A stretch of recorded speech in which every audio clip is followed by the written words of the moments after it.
Good morning, everybody. Hello, and welcome to our panel, Ripple Effect, How Women in Games Initiatives Make a Difference. My name's Stephanie Fisher, and I'm the panel chair.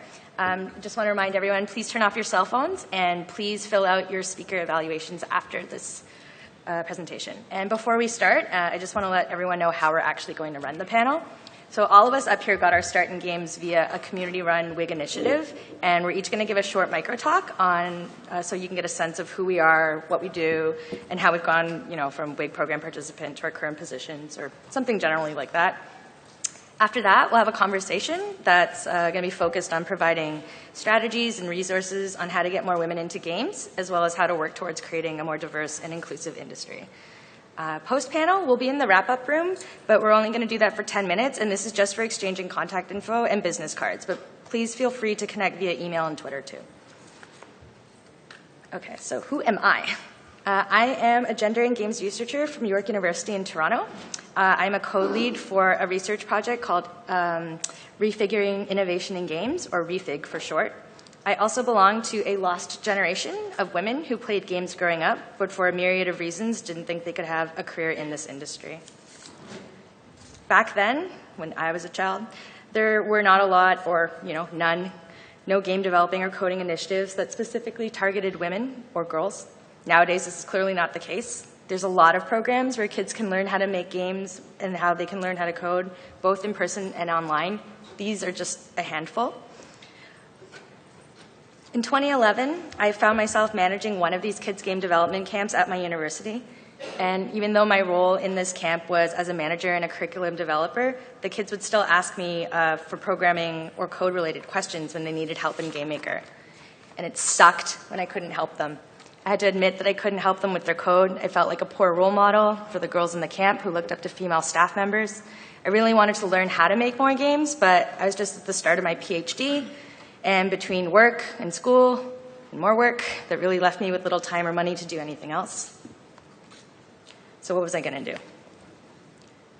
And what I can only describe as like an incredibly stroke of good luck, my research partner forwarded me over information for a Women in Games program that was accepting applications in Toronto.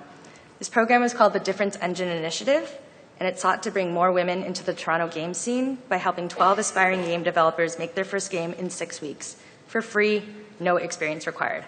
Perfect. By the end of this program, I had made a game, but I had left with so much more. I was so inspired by the potential of this community program and so impressed by the women who were a part of it that I actually changed my dissertation topic from educational games to exploring the impact of WIG programs. So I'm not going to bore you with 5 years of research findings, because this is neither the time nor the place. But if I could sum it up in one ultimate takeaway sentence, it's that WIG initiatives that provides free support and training for adult women who want to make games not only gets more women into this industry, but it also contributes to creating a diverse and inclusive game culture in the long run. Oops, sorry. So while that might be a really obvious statement to someone who's already engaged in community organization work, not everyone actually thinks this way or sees the value in WIG initiatives.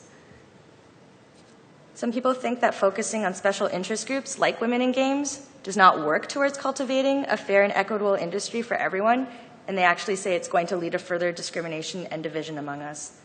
So for example, in reference to the outcomes of the Difference Engine Initiative specifically, these are some things that's been stated about it.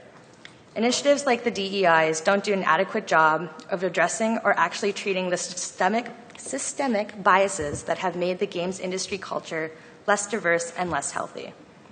The DEI was designed as a creative space where people could challenge themselves, develop their abilities, and learn alongside each other in a warm and encouraging environment. Instead, it was viewed as a support group, underscored and necessitated by a reaction to an unequal social world where learning was secondary to the formation of bonds and relationships. That description of the Difference Engine Initiative was very surprising to the people who were actually in it. We certainly didn't feel that it was this failure in the way it was being described, especially when the second iteration of the Difference Engine Initiative received almost universal praise for being a great success. This visualization, which was created by the talented Yuna Lee, also a Difference Engine alum and who's in the audience today, demonstrates the impact of the program mere months after it ended. It's a little small, but every node in here represents the games, community initiatives, employment opportunities, presentations, or exhibitions that DEI participants were involved in. And this is included, organizing monthly meetups, running or participating in game jams, speaking at conferences, applying for funding, exhibiting our games. And in addition to that, we still did this, we did this work in our own time, and we made more games on top of that. So if that's what failure looks like, maybe we should strive to fail more often.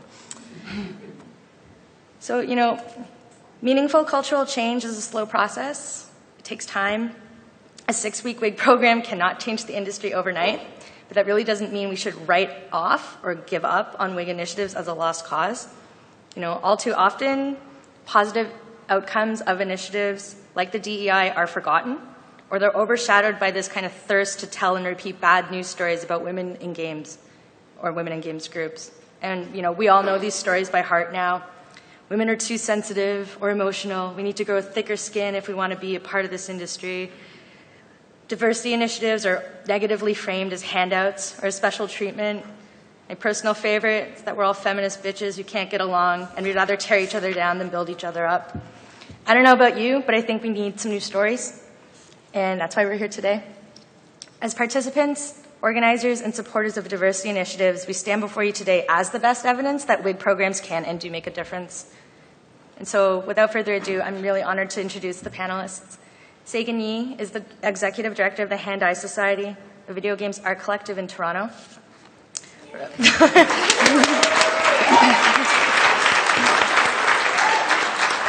Rebecca Cohen-Palacios is the co-founder and current director of Pixels, a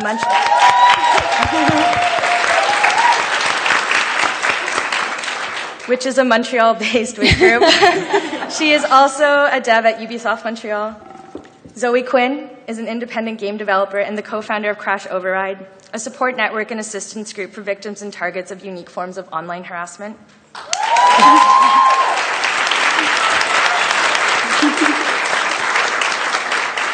And Gemma Thomson is an independent game designer, chair of Diversi Sweden, co-founder of Ladycade and Chehack, 2 safe space communities which promote the enjoyment and creation of games, respectively.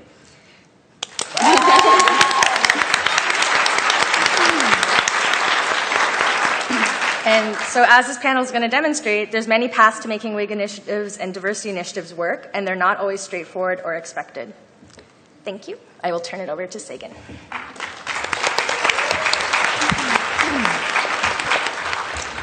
Hello, everyone. So I'm going to blast right through this because we don't have a lot of time. So I'm Sagan Yee. I'm Executive Director of the Hand-Eye Society, which is a nonprofit arts organization dedicated to supporting video games made as a form of creative expression rather than a commercial product. And they're the ones that sort of organize the Difference Engine to begin with. So now that I'm actually running the show, it's kind of this whole circle motif. I didn't have time to put together an awesome ripple map, but I did kind of put together some major milestones in kind of my spiral-like journey to how I got here. And I think this is kind of important to show these professional and personal artistic trajectories to demonstrate the impact Difference Engine had on my life, because if it hadn't happened, none of the things I'm about to talk about would have happened. And I had a slide here with the poster for the butterfly effect with Ashton Kutcher's face on it, and then I decided to not do that. So for some context, I just graduated, in 2011, I just graduated from a 4-year classical animation program. I moved to Toronto with no job prospects and a lot of time on my hands. And I stumbled upon the application for DEI by randomly Googling Toronto video games. And the first thing that came up was this application, and they were taking 6 women who had never made a game before who were interested. And I signed up because it was free, there was going to be free food. Reason number one reason to be. I enjoyed playing games, but I never really tried making one before, and another thing I wasn't making was money, and I had really nothing better to do. But also, one major thing that I only realized later on was really important was that it was aimed specifically at women. And even though words like feminism and diversity weren't really on my radar at the time, I'm not sure I would have applied if it hadn't been just for women. That detail really caught my attention because it made me feel like my presence would be expected and accounted for, and it wouldn't be yet another situation where I'd walk into the room and be the only woman there and have to navigate that situation socially by myself. And I was also working on this Earthbound animation that I don't have time to talk about. So Difference Engine 1, I made my first game called Icarus, which you just saw, and we were barely finished with first Difference Engine when the coordinators asked me if I would like to be one of 2 Difference Engine 1 participants to lead the second version of the program, the second participant being Yuna Lee, who made the amazing Ripple graphics that you saw in the beginning. And I was like, I've only made one game in my life, and it was the one I just made through your program, and it's not even over yet, and you're asking me to lead the second workshop. And they were like, yeah. And this was such a bold move on their part that I assumed they knew what they were doing. And so I don't necessarily think I was the most qualified person to co-lead that workshop, but everyone had a really positive time. And as we will hear, all 6 participants are still working in or around the games community to some degree, whether working in a studio or exhibiting their work at festivals, or in Rebecca's case, co-founding their own organizations. And I've even collaborated with a few former participants on game projects. Again, I didn't make a Ripple tool. This was a 6-week workshop for animators I co-coordinated in 2014 with Matt Hamill, who's the artist on Lovers in a Dangerous Space-Time. And I bring this up briefly so I can mention Paloma Dawkins, who made her first game, Dream Warriors, through this program. And she later went on to make Gardenarium, which was showcased at GDC Mild Rumpus last year, as well as many other festivals and arcades. And that's like another example of how someone goes through a WIG program, and then they start running non-WIG programs, but it's still like women mentoring other women, because you really want to like pay that forward. And Game Curious is a really major milestone for a number of reasons. This is a program I coordinated from 2013 to 2015, aimed at reaching out to communities outside of the traditional gamer network and encouraging people to explore the medium on their own terms. And I like to pitch it as a book club with buttons. And so, oddly enough, when you start making an active attempt to draw in people from outside the group of people who self-identify as gamers, or actually going to different communities rather than trying to make them come to you, things tend to get a lot less white male and heteronormative. So the impact of this was that Game Curious ended up attracting a very diverse pool of participants and volunteers, many of whom continue to be involved with hand-eye activities years after the first program. It led to an increase of women, people of color, and people of non-binary genders in paid positions and leadership roles within hand-eye society. And and because of this, then that also, in turn, led to the inclusion of safer spaces policies, conversations around anti-oppression frameworks for staff and volunteers. And again, this is all because of the Difference Engine initiative. If I hadn't gone through that program, then I wouldn't have been asked to lead this program, and I wouldn't have led it in the way that I had if I hadn't done a WIG program in the first place. And if you're interested in strategies for growing a diverse, inclusive community, we have actually gotten funding from an organization called Refig to create a community toolkit, and that's going to contain strategies and programming for creating similar initiatives. And we're working with the Mount Royal Game Society in Montreal as well. And these are some game projects that I've worked on, and 2 of these games, Long Time Coming and Punk Prism Power, which actually ended up being shown at Indiecade Night Games last year, were both prototyped at Dames Making Games Jams, which is another WIG program in Toronto. So these are some quick notes about my trajectory in becoming ED. So some important notes was that I was not only supported and encouraged to take on greater leadership positions, but also given freedom to make programming decisions with very little interference or pressure. And the result was that I never felt tokenized or that I was just being used as a diversity figurehead. I was, really a leader and being accepted for my personal abilities. I became involved with other organizations, some game-related, some not. For example, Allied Media Conference that focused on social justice issues, and I learned a lot of valuable frameworks of equity and community building outside typical sort of gaming spaces. And my experiences as both a participant and coordinator of a WIG program has greatly influenced how I make organizational programming decisions as director of a non-WIG organization that's been around for longer than I have. So I kind of inherited this non-WIG organization, but it was sort of a WIG organization that influenced how I ran it. And although Difference Engine no longer exists, they kind of ran out of funding. They did it twice and then kind of got forgotten for a long time. I continue to be supported by and draw inspiration from other WIG programs to this day, specifically Dames Making Games, again, in Toronto, and Pixels. And I'm still learning, so thank you very much.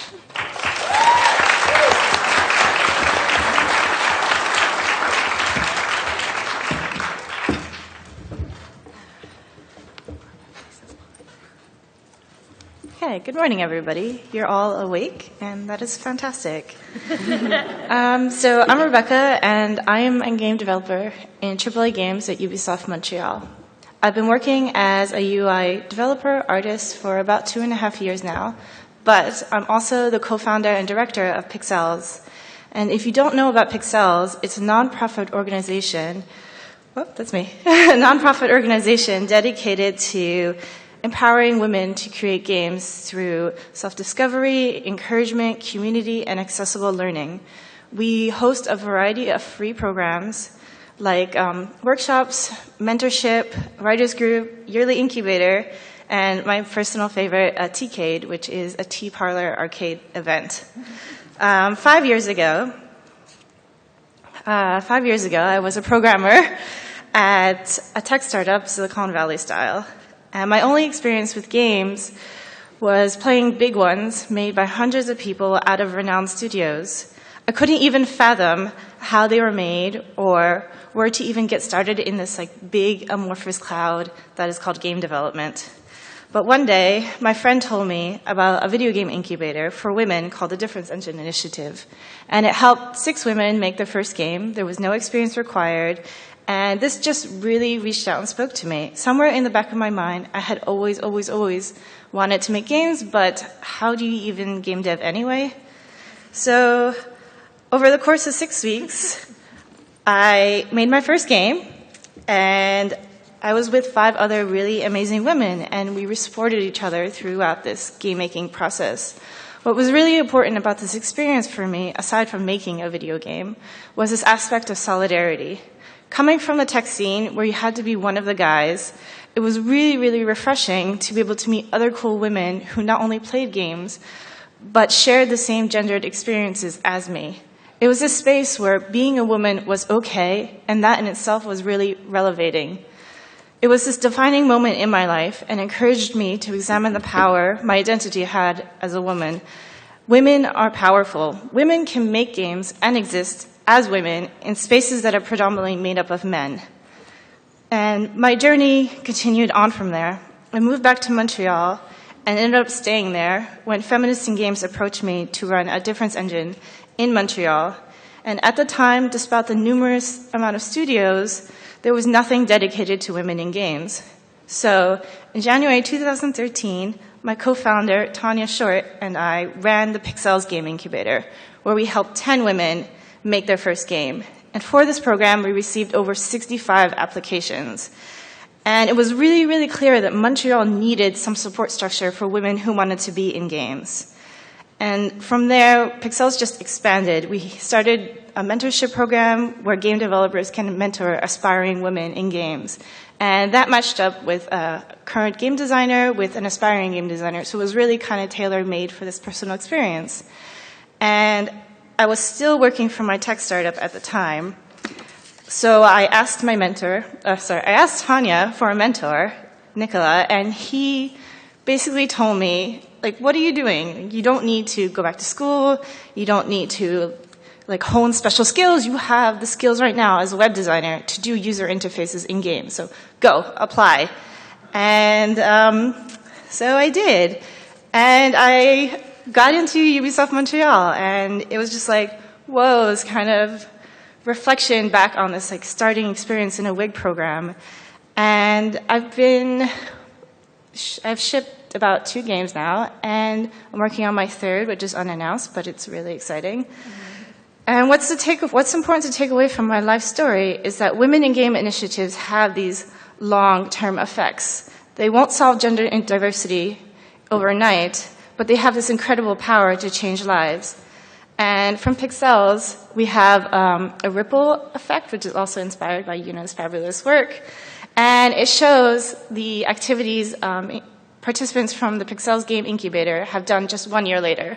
So they've made games, they've run workshops, they've gone to game jams, they lead their own community programs. And it just creates this cycle of new makers inspiring new makers, and that is really exciting. So what's important to take away is that women and other diversity initiatives do work. And if someone tells you otherwise, then they clearly have no idea what they're talking about. Thank you.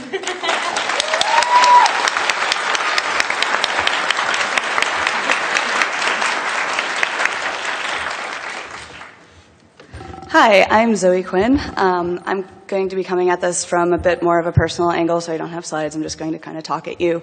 Probably not surprising for anybody that's familiar with my work. I came to the Difference Engine incubator shortly after I had immigrated to Toronto with about 2 suitcases and a cat to try to make it as an artist in the big city, because the biggest thing that scared me was possibly getting to 40 and never having tried to do the things I wanted to do. Somehow this led to beekeeping, photography, fire spinning, and eventually seeing a Facebook post on a friend's wall that advertised, much like Sagan, free food, and living that starving artist lifestyle made it seem kind of appealing, and I had been a huge nerd my entire life, so I figured why not. 6 weeks later, I had made my first game, which was called Dame Game. It was about a person that thought that she was a PI and was basically being a terrible roommate because in an adventure game style, because that basically means you're just taking people's stuff and doing whatever with it. So I wanted to lampshade that. And from there, I got involved with the greater indie community, and since then, I'm going to sort of blip over any of the community organization stuff that I've done, just because Sagan and Rebecca have done such a good job at explaining their experiences with there, and more focus on what I've done with my career as a maker. So it's not just starting initiatives that we tend to pay forward from these. I've also created things like Sorting Hat, which is actually a twine game that's modified to be a conversation between the player and the sort of list of resources. So it'll be like, so you want to make your first game? Cool. Do you need art? And you say yes or no, and it gives you a whole bunch of resources based on that at the end. And it's sort of like, I've become an engineer. I like automating those conversations that I found myself having all the time. Similarly, I've made GamesAreForEveryone.com, which is a sort of sister site that has a lot more resources for beginning game developers, including things like meetups, press outlets, anything you need to take it forward beyond just making your first game. I've also been, and the cool thing about these initiatives is that I'm not just a woman, so few of us are. A lot of us contain multiple identities, so that this Women in Games incubator actually brought a game developer into the space that made a game about mental illness that sort of blew up. Depression Quest, before we even got on Steam, had close to 2 million players and was designed to sort of bring people who might not understand what living with depression was like into my own personal experiences of it, to try to build that empathy and to make people that were living with this feel less alone. So in a way, this Women in Games incubator had an probably unintended effect of also furthering the discussion around mental illness in our industry as well. And it's important to remember when we talk about these incubators, it's not the phrase women and minorities, because so many of us are both and more than that. Beyond that, I've also looked at ways to try to make it more sustainable for people once they're actually here. A lot of Women in Games initiatives do a lot to bring new people to this industry, but in my current position, I'd like to figure out how to help them stay. I think at this point, I don't need to explain how I've had an extraordinarily difficult time to continue to make games in this industry. I think that's fairly well publicized at this point. But I was also one of the first developers to get on Patreon and to look at and to try to advocate for that and to look at sustainable production methods for people who, might not make games that belong on Steam, to help support initiatives like itch.io that help people distribute and, be able to reach their audience outside of going through the mainstream kind of thing.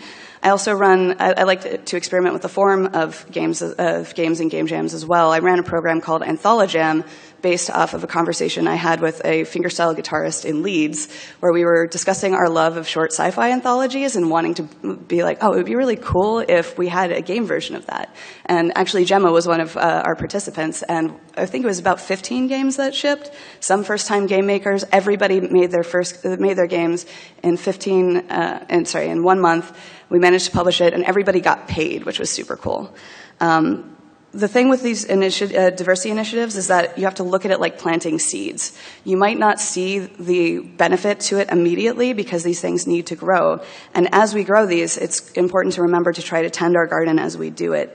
All these diversity, if there was one thing all of these diversity efforts could do, I would also ask to encourage participants to make their own spaces if they enter the industry and find that and still feel like they might not belong here, because so many of us have. And I feel like when independent projects like this happen and actively reach out to communities and say, you can do this, we come from a place where we start with that level of, oh, awesome, I can do this. That means other people can do this. Let's help other people do this. And that's something that gets overlooked a little bit, that this sort of cascading effect happens. We start with the belief that it can be done, that it's fine to be weird. We are all fucking weirdos anyway, and telling people that they can build things for people that are their kind of weird is a really empowering thing to do alongside game development. But in the meantime, I'm focusing, trying to figure out how to make more women and basically make more people that are dealing with any kind of oppression in the games industry stay, so going beyond just these starting conversations. I'm trying to mentor people. Mentorship should go beyond just the initial things, because once you get here, it's very easy to have so many questions, like, how do I negotiate a contract? What does porting look like? All these things to not just run and start these things, but to continue forward. And I'd like to see more women stay. I'd like to see more women held up as auteurs and leaders and visionaries for their amazing work, and not just the bad shit that happens to us. I'd like to see them flourish and not just survive. I'd like to see them not have to fight the same battles we already have or on other fronts of marginalization. Because at the end of the day, despite the legendarily hard time I've had in this industry, learning how to make games is still the best thing that's ever happened to me.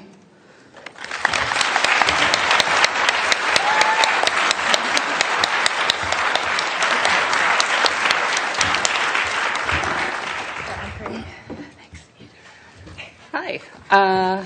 Yes, my name is Gemma Thomson. I'm a game designer, and as you could probably tell by my accent, I'm not even from the same continent as the rest of the panelists. But I did find that my experiences in games culture in the industry have actually strongly echoed theirs. My career began really with a game design degree course in which there were 4 women to some 46 men. But things took a more prominent turn when I signed up to Europe's first all-female game jam in 2012. That experience instilled new confidence in my work. It started lasting friendships within this profession. And despite that gender-segregated premise, it reassured me that I could actually engage in male-dominated game culture, or at least as it was perceived. I stand now in 2016 as chair of Diversi, an organization which works extensively with companies, communities, and individuals, primarily in the Nordic region, to promote and support a broad range of diversity efforts in and around games. More relevant to this panel, however, I'm also the co-founder of 3 separate initiatives, which, as I'm about to explain, have encouraged game creation and the celebration of games amongst hundreds of new, shy, or disheartened female-identifying individuals across Northern Europe. So in my case, it all began in a 24-hour game jam event in London. It was supported by a number of bodies, including the UK's Next Gen Skills campaign. And it was called XX Game Jam. It was an all-female event arranged to coincide with Ada Lovelace Day in October 2012. It led to the creation of 6 rather wonderfully varied games, including the first one I could actually claim to have been involved in from start to finish.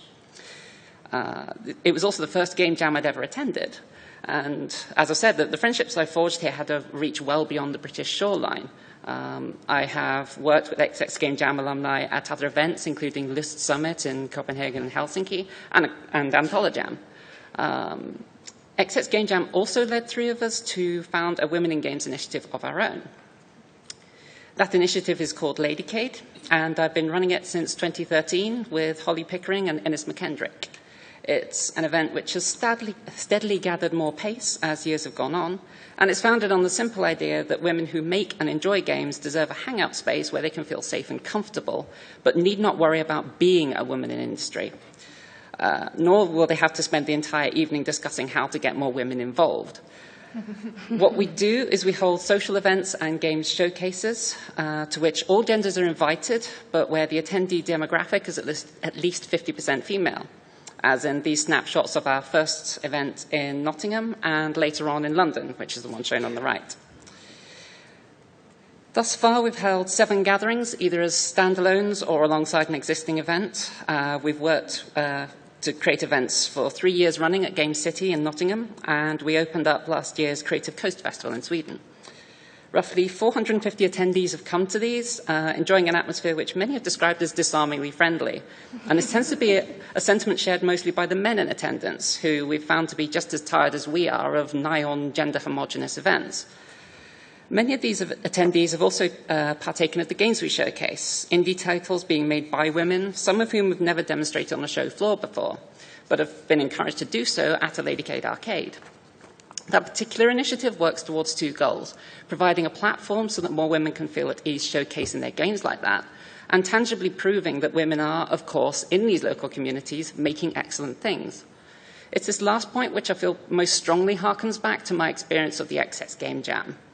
And it's hard for me to understate the importance of this visibility on a personal level, not least because, as I mentioned, that was the first one I felt comfortable attending.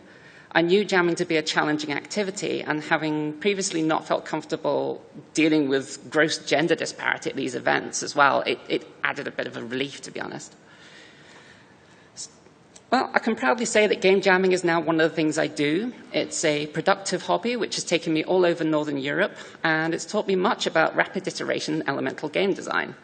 As someone with very little coding ability, it's also been an excellent way for me to keep making games outside of work. I overcame that initial confidence barrier after having embarrassment about my gender removed from the equation, but the same can't be said for everyone. In the same way that Ladycade draws exhibitors and creators out into a community which they then realize can be inclusive, I resolved to do the same for game jams.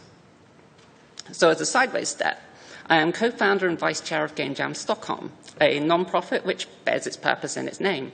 We've run 5 events of various sizes so far, and although our actual demographics do vary between events, the general format has been the same: positive outreach towards genders other than male, assuaging the fears of those who haven't jammed before and feel their skills aren't up to the challenge, and ensuring we have sufficiently safe spaces and the facilities to cater for vulnerable people from many walks of life. These efforts are being played out long-term, since one cannot conjure up a diverse community from nothing. And in Game Jam Stockholm's case, we work to ensure that the Swedish capital fosters a steadily more inclusive jamming scene. To that end, here's a rough breakdown of the gender split at our larger events. Women and non-binary people are represented by the orange and black sections at the top left of each graph. Skip my notes, actually. After less than 2 years of operation, it is, of course, hard to project any sorts of meaningful trends here. But the bottom line is that we are bringing more women and girls into this hobby and the local game jam scene. We find, for example, that word will spread amongst student bodies and local studios, encouraging more of the women there to join in. A huge driver for this trend is also Game Jam Stockholm's collaboration with another outreach organization which specifically supports girls and women in making games. Myself and Game Jam Stockholm's Inger Ekman are also co-founders of Chehack, a nationwide scheme in Sweden which runs regular game creation clubs and events for girls and women. It began in 2014 with a free weekly after-school club in a suburb outside of Stockholm city centre. And this intentional move to bring game creation to families in the less social mobile paid huge dividends, particularly for the girls we have involved, who are aged from generally like 8 to 16. It's a pattern we hope to repeat in the wake of our recently completed nationwide tour, which took in 7 towns and cities across mid and southern Sweden.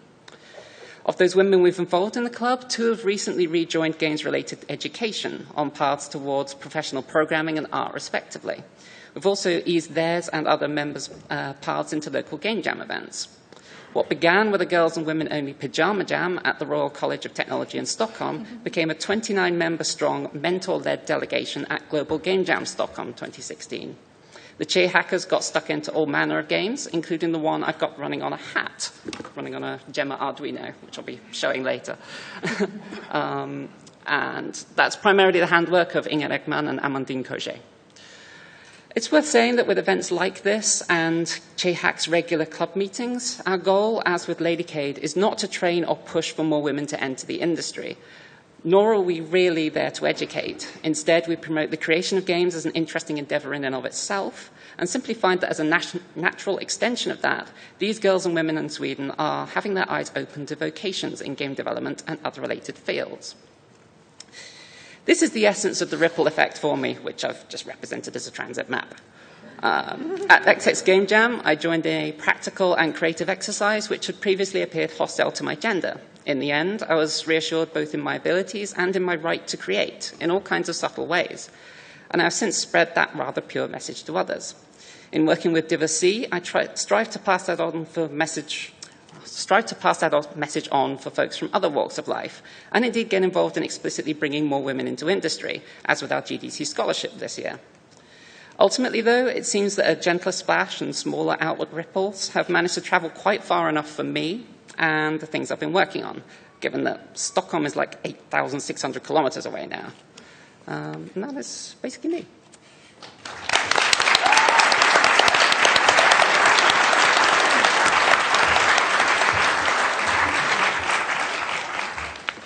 Thank you, everybody.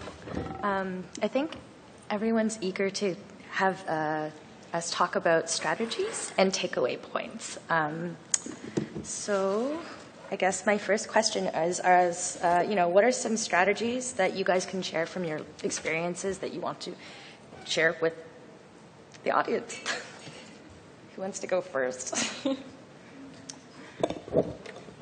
I guess I can go first. Leading up to this panel, when we were talking about, people will probably want to come away with some really concrete strategies for increasing women in their group, or for finding the women who are probably already there. Mm-hmm. And so some interesting kind of observations came up. I'm going to name some of them, and then maybe you guys can chip in as well. But I kind of noticed that because I run a non-WIG organization, I'm suddenly facing a lot of the challenges of because I've inherited this organization that was pretty homogenous in terms of gender. It's mostly male, mostly white males that come out to the events that we do. So now that I'm in charge of the organization, I just took over late last year, so I'm wondering, is my presence and the way that I run things going to turn that around in the long run? Because, the whole reason that I got into this was because Difference Engine Initiative was aimed at women, but Hand-Eye Society is not a WIG initiative. So a game-related event open to the general public with a WIG-sounding name or theme seems to draw about 50% male-female ratio. So a lot of whenever Dames Making Games holds an event that's not just for women, they just open it up to everyone. It's always kind of like a 50-50 gender split. Same with Ladycade, I think Gemma told me. Coming from the opposite angle, we find, it is called Ladycade, and yet we do, because it's open to all genders, it's kind of worst case, we get 50-50 split. It's mostly women, but we tend to get a fair. Yeah, so that's one really, really obvious thing is to just name your thing something with women in it, and obviously, I don't know. That was kind of just interesting. I'm not quite sure what to make of it, but I thought that was really interesting. And having events like I want to do a gamer knitting circle where it's we learn how to make a scarf and then play Kirby's Epic Yarn or Little Big Planet or something and talk about textiles in games, or the Tea Party idea. Yeah. I was really interested in tea parties, so it came from this personal desire, but we ran a tea parlor / arcade party where we had tea, and we just generally chilled in the afternoon, and just that kind of subversive feminine theme brought out this kind of excitement in women, and I saw a lot of new faces, and equally men were excited about the tea party theme, so it wasn't explicitly stated that it was geared towards women, but it had this kind of fun femininity to it that games usually don't have. Something I found, since I primarily run, I've done events for LGBT organizations and other things like that, is having somebody visibly in leadership that's a member of the group is a huge deal. Obviously, for example, we had an event during GDC on Monday where it's we did not say anything about any sort of diversity or gendering or anything like that. But I think since it was being run by me specifically, visibly run by a woman, as well as a very strict code of conduct at the door that seemed to take into account things that might, while writing it, it was okay, how can we eliminate potential anxiety that someone might feel walking into these spaces? So we stated up front, you shouldn't have to drink here. You don't just saying that. Saying your ID, your wallet name does not have to match your RSVP name, and the doormen have been assured of that to try to be more inclusive to people that don't have that going on for them, as well as just being very upfront with what the rules are, and that sort of reverse engineering it without saying, we want this to be a safe space for these groups of people, but just doing the pragmatic little practical things like that seem to do really well for just the kinds of attendance that we saw. I find that visibility also helps with growing a community or an organization, because being somebody who's visible makes you a bit more trustworthy. So the original people who identify that, oh, this person is running this thing, that seems good for me, then that word of trust can then spread. So as you make more events, then it develops. That's what I found with things I've been doing. Yeah, and on the topic of like safe spaces and code of conduct and stuff, yeah, you shouldn't just like name your event something that will attract women and people from other marginalized groups, and then not have like anything to back it up in case something does go wrong, or like if there is harassment or weird microaggressions going on. And there's like a lot of really small details that, like, if you're not a member of one of those groups that's affected by these seemingly small details, then you'll probably overlook the fact that, you know, bars and alcohol do not necessarily result in safe spaces for women. And I found that Hand-Eye Society, when they first started doing socials, they were always in bars. There was always alcohol involved, and it was almost always just circles of dudes standing around talking. And it was like, you know, we went to a couple after Difference Engine Initiative. We went to a couple, and we were kind of like, well, we did this thing, and, you know, the community's not exactly welcoming us with open arms. And soon after that, they actually phased out the socials because they just, you know, weren't very effective at getting people to socialize and or bringing in new people. And I've actually taken it upon myself to bring that idea back, bringing back the monthly socials, but now I'm having it in a space where there isn't alcohol, and we have dedicated volunteer greeters who are from diverse backgrounds. And a lot of them are also involved with Game Curious. And just things like low-pressure jams with breastfeeding areas, having pronoun badges is something that we utilize. And just like all of these things sort of contribute to a much more inclusive environment for everyone. Definitely. And we had a really good experience with creating blanket forts at our events, and these are just really dedicated, relaxing spaces where you can just go off to the side and talk or take a break from the crowds. And that is really helpful, especially as a new person in the community, because you don't know anyone and you just might feel overwhelmed by going to these events. So, like, as Sagan mentioned, all these small details really do contribute to a healthier environment for your organization. We found that we put a focus at Game Jam Stockholm on making sure all the attendees have enough food and drink to get them through. But we have found as well that having like dedicated food areas does mean you can have that sort of breakout space. And just like you say, it's like if somebody's feeling a little bit nervous or something, we try to make sure that a mentor is always available there to just like be a single point of contact and help them through.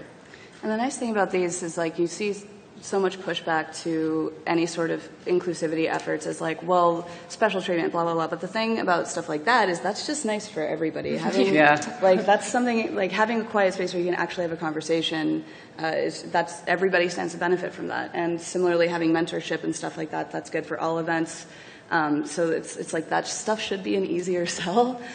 Similarly, if you do end up having events with alcohol present, it's really good to have people who are paying attention to what's going on and the comfort level of the participants that are willing to go in and just non-invasively go and be like, hey, can I talk to you for a second? And then bring the person who looks like they're uncomfortable maybe out of that situation and be like, you know, is everything okay? Like, in a way that doesn't make them feel cornered or like singled out, just be like, give them the out.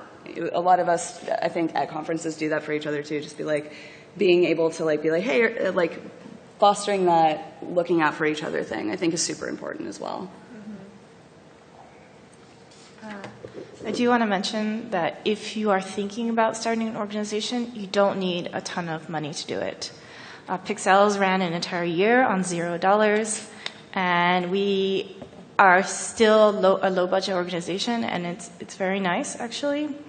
And you don't need to run off and incorporate as a nonprofit right away, because you have to do taxes, you have to be liable to the government, and there's also a lot of fees associated with incorporating as a nonprofit. So staying as this community grassroots organization is really a good thing. And you can depend on, especially if you're in a city. I know smaller organizations in like suburbs and whatnot might not be accessible to these things, but a lot of like co-working spaces, studios are willing to donate space for you for free, and you just have to ask them. And volunteers. A lot of people love to help out, and you need to, if you have them, you need to appreciate them as well. Similarly, actually, but it's almost contrary to the point, but at least in Sweden, a number, Chehack and Game Jam Stockholm are both indebted to a nationwide organization called Sverok, which it's another non-profit. It helps support smaller games clubs, and seeking out bodies like that can actually be really beneficial because it keeps any potential running costs to zero, which then allows you to keep in members without having to like put up a price point, because I think having free clubs is a huge part of actually like keeping it socially mobile. But also they then manage membership data securely and things like that. All sorts of those kinds of things can be worth seeking out. Yeah, just a point about what Reb was saying about if you are looking to start a similar initiative. When I meet people from other cities, a lot of times I hear like, oh man, I wish I had a Dames Making Games. I wish I had a Pixels. And I like to remind them, like, what is the bare minimum of these initiatives? You need a room with some people in it, and they probably all have their own laptops. So there you go. Sometimes you don't even need a room. You can do it in the park, but it's basically just a bunch of people. And I mean, the Difference Engine initiatives were actually based on like that 6-week model. Is actually based on the artsy games incubators that the Hand-Eye Society, even before they were incorporated as an organization, the co-founders were running them, and it was just a 6-week model for giving people space, time, and accountability to get a small project done. So yeah, it was like, let's just find a bar or a library or whatever, and once a week for 6 weeks, we'll meet up and keep each other accountable and show each other what we've done. And that was sort of basically it. There was no organization. It was just, yeah, that was the sort of minimal thing. And of course, you can build it from there until you have like larger organizations. But then that's what, people who, you can always come and ask us, like people who have already done it, ask for how to build that from that small seed. The nice thing about that, too, is especially if you look to any sort of makerspace or something, you'll often find people in that community that want to get involved with games, that are doing their own community organization, and just kind of spirals out from there. And, I mean, every single jam or organization that I've founded, it's just been like asking for things and being surprised how helpful people want to be. Like it's really people there. I feel like this issue has hit the point where I think enough people know that there's a problem involving representation and in tech, and there's a lot of people. The question I always hear is, how can I help? And it sucks when you don't have anything to give those people, and that's one of the easiest. It's like, oh, give us some space, give us some support, or even just signal boosting is super important, so you can actually reach the people that want to be involved. And that's like one of the biggest things that I think you get out of that. Yeah, it's great to feel like you're no longer starting. You no longer have to start from scratch or start from zero. It's like now we are getting to the point where we're laying that foundation, and it's like kind of historical and awesome. Yeah, and it's also a thing where a lot of people who are not necessarily part of the community, like they're not part of the marginalized group that they want to help. One of the big ways that they can help is to support the people who are leaders and looking to start these things in doing their own thing, like to like give them platforms or resources. There's a lot of people doing this really good work already, and another part of that half beyond starting it is seeing support from like major institutions or game companies or people that do have the resources that we don't necessarily have access to when we're building something from nothing. On that note, what are some things that game studios and companies can implement when they get back to the office next week? Well, you can always see what community organizations exist and support them. You don't have to start from zero. You don't have to start your own thing, because these communities have already gone through lessons and mistakes and already know what their community needs. So going and supporting them either financially or with resources or with space is something really important. Similarly, something that everybody can do, I think, is to just start getting educated about what the issues even are. And the nice thing is with things like Twitter and social media is there's a very non-intrusive way to start learning these things, like just quietly going and like searching for who like the big voices are, like the people that are talking about these issues that have done the work, and just following their work, seeing how these communities self-describe what their own needs are in their own words. And you can do this without like, you know, jumping on somebody and being like, hey, tell me what to do, because like that can also be really stressful. If the person, especially if it's just like a random person and not someone who does this for a living. So just quietly observing is like a really good step one if you're not even sure what the issues actually are or what to do or how to help. And it's a relatively easy thing to do at events like this. One of the major things we do at Diversi at the moment is outreach, because Diversi has a network still building of, like I said, companies and individuals and organizations all working towards the same goal, but not necessarily all as one package. But when we do come to a conference or something like that, then we tend to bring in people from these areas. And so it's a matter of like, well, yeah, just seeking out and talking, just asking questions, I think is basically it, yeah. And similarly, there's a whole lot of community leaders that, because I think one of the biggest things I hear as an excuse for, you know, not seeing low representation, whether it's like panels or in hiring practices, is like, well, where do we find them? Nobody's applying. But like, to touch on something Sagan mentioned in her presentation, you can go to them. Like, you can go to these community leaders and be like, hey, you know a lot of people. Do you know anybody that like is really good at this thing? And it's like, you don't even need to like make it a tokenization thing. You can just like ask who these people's friends are, because they probably know somebody amazing. Because I think there's a tendency in games and a lot of places just hire people we know. And I think that creates a very self-sustaining culture of sameness. And it's very easy with all these people doing this really great work and doing this activism. Like all of, like, as you can see, one of the things with the ripple effect is like, look how many of us actually talk to each other and know each other. So if you need recommendations, it's not just like, look at all this cool work that's coming out. It's like, look at all these people who know who the talented people are that you might have not seen because, you know, social circles don't necessarily always overlap. So taking the initiative to be like, hey, who do you know that's really good at like 3D animation or programming? Do you like that has time and is looking for contract work or looking for full-time employment based in this location? You'll see a better like number of people that don't necessarily look like you applying for those jobs. Mm-hmm. And similarly, it's really good that there's a lot of discussion talking about the problems right now, but I've definitely seen and talked about this with a lot of other people, less so about how to actually support the people who are here, how to talk about us as more than just a diversity checkmark or somebody who has struggled. Actually supporting the work that's being done, like the games that are being made, the cool initiatives, and make... No problem. Siri, my God, lady, has no chill.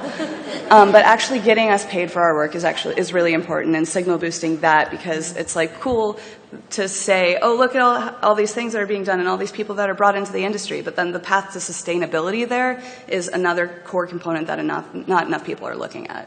And I would add to that, look in the long term. I think if there's one constant thread through our experiences, it's that diversity initiatives of any kind are long-term reaching. You're not going to get suddenly a diverse community within a month or two. So investment on the years scale quite often, because it is a slow process. And similarly, a beginning game developer is going to have different problems, like breaking into the industry, just getting the basic skill set. There's like a whole other arena of mentorship that is something I'm trying to step up with more. Like, I'm actually people's agent now. Like, I'm just like a freelance Princess Carolyn for yelling at you about why your contract sucks, or why you, or like why you don't have a contract at all. Like even just teaching things like how to negotiate, what to ask for in a contract. The fact that you can push back on a contract, because, oh my God, the number of starting independent developers, especially people who don't look like the traditional developer, they don't know that they can even negotiate on these things. They're just so happy to be here in the first place. So that's something that experienced devs and veterans can do, even if you just like write a piece or like put this stuff out there, because that, again, internet's awesome. We can just say, hey, just so you know, have you even thought about like what your terms of your contract are, or, you know, do you need, or like reaching out to people who are like in that middle range where they've made a couple games, they haven't really had their big hit or anything yet. Maybe they don't have contacts at PlayStation or Nintendo, or like sending an email even just for people like that really minor mentorship that can do everything that for someone who's trying to build their own thing and just not just be able to make games, but be able to do that full time and sustainably. I'm very excited that we're getting to the point where, because we've done a number of like first-time game maker type things, and now it's getting to the point where it's like, well, we've done so many of them that we have all these people that have gone through that program, made their first game, and they're like, now what? Now what do I do? What's a contract? How do I go from here? And now I'm excited to like start doing those like more intermediate level support jams and stuff of like, well, how do you go from there to like making a career or a vocation out of this if that's the path that you want to go on. So that's kind of like what I'm planning to work on next with the Hand-Eye Society. That's awesome. Mm-hmm. We're definitely, with Pixels, we're definitely reaching that point where we need to start offering like support to mid-level beginner developers, because they need it too. They need to like not be part of the leaky pipeline problem. They need support that is kind of away from the studios. They just need a place to go to talk, as Zoe said. And it's really important that we start examining these needs in our communities. And I just want to say one quick thing about like experience, and reminding sort of everyone of, you know, how I came into this leadership role wasn't because I already knew how to be a leader. Like, I had never done any of this stuff when they first asked me to run that workshop. They asked me to run a game making workshop, and I didn't know really how to make a game still, and it worked out amazingly. And when they asked me to be executive director, I had no nonprofit experience, but they were like, you know what, it's more important that you're in the community, that you understand video games and you understand this community. The other stuff we can teach you, and we can mentor you through that. And this was like a lot of men saying this to me, a lot of men propping me up and supporting me, and that meant an incredible lot. Yeah, similarly, it goes beyond just like sustainable business stuff too, but also like how we talk about the games and like what is getting visibility, especially if you're an indie game maker. You probably know that visibility is life or death in terms of your business. So like making sure that, like, for instance, on award juries, it's not just all people that look exactly the same. There's people with a diverse range of not just backgrounds, but ideally like creative tastes as well. You know, it's not just like 5 AAA guys, right? But like a variety of people from different backgrounds with different, you know, views on things. Because a lived experience is experience. Exactly, it's expertise really, yeah. And making sure that, you know, it's a holistic approach, not just, you know, how do we get them to start their own business, but what are we doing to highlight them and to support them. We're actually out of time. Oh. Quick. So thank you everyone for coming. If you appreciated what you heard today, please fill out the speaker evaluations with 5.